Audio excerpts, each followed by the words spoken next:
Dazod 500 presents Canadian Elections of History. The 27th election in Canadian history happened on the 25th of June 1968, where the Liberals had nominated the incumbent Prime Minister Pierre Elliott Trudeau. Wait a second, I watched the last video. It said Pearson won. What happened to him? Well, in April of 1968, Pearson retired from politics and effectively resigned the prime ministership, handing it over to his cabinet member, Pierre Elliott Trudeau. And, well, he was pretty popular. He's been the leader since the 6th of April 1968, and his leader seat is in Mount Royal.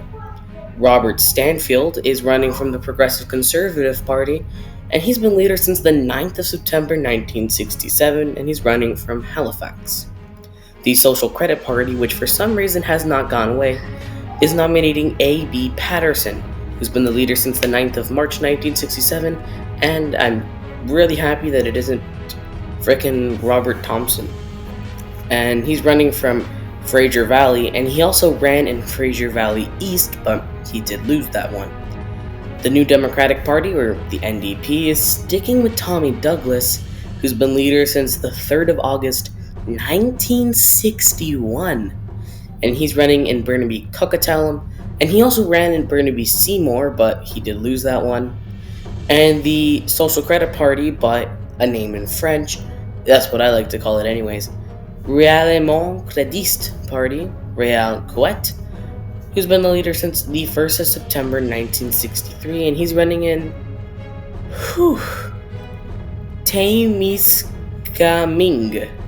I probably said that horribly wrong, but it's worth a shot. This may sound crazy, but it's true when I say that Pearson's government was actually collapsing.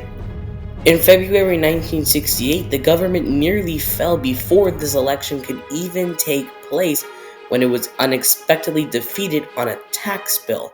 And Pearson didn't want to resign until the next Liberal leader was chosen, but it was very easy to see that the Liberals couldn't really even think about holding on until the next election, so they had to call this election as soon as they possibly could. One day later, yikes, the party might have actually collapsed. Oh, but 8 years before this election, there was a first debate in American history in the 1960 election, at least televised, between the Democratic Party's nominee of John F. Kennedy and the Republican Party's nominee of Richard Nixon. Now we have a first ever leaders debate in Canadian history, which took place on the 9th of June 1968. It included the Liberals, Pierre Trudeau, the Conservatives, Robert Stanfield, the NDP's Stephen Douglas, and the Réal Crediste Party's Réal Couette, not having the Social Credit Party, which actually led to its demise. Oh crap, did I say that? Couette and Trudeau spoke French, but Trudeau also spoke English in the debate. A.B. Peterson, the leader of the Social Credit Party, was not even invited to the debate, so yikes, that sucks. Also, 3 days before, Robert F. Kennedy, John F. Kennedy's brother, was assassinated, and the stilted format was generally seen as boring and inconclusive. I think I've said all I needed to say, so let's get into the results now.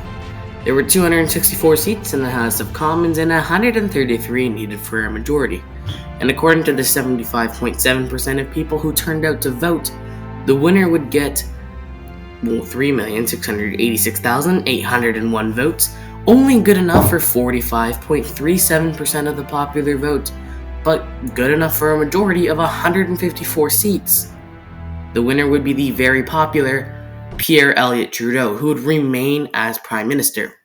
A.B. Peterson, not being invited to the debate, fricked up him, his whole campaign, and his party, because the Social Credit Party went from having around 3-4% of the popular vote to having 0.85%, with a total of 0 seats won.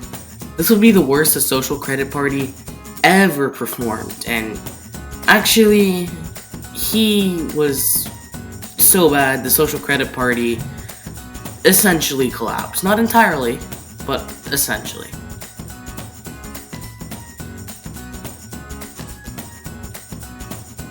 And I'll see you guys for the election of 1972.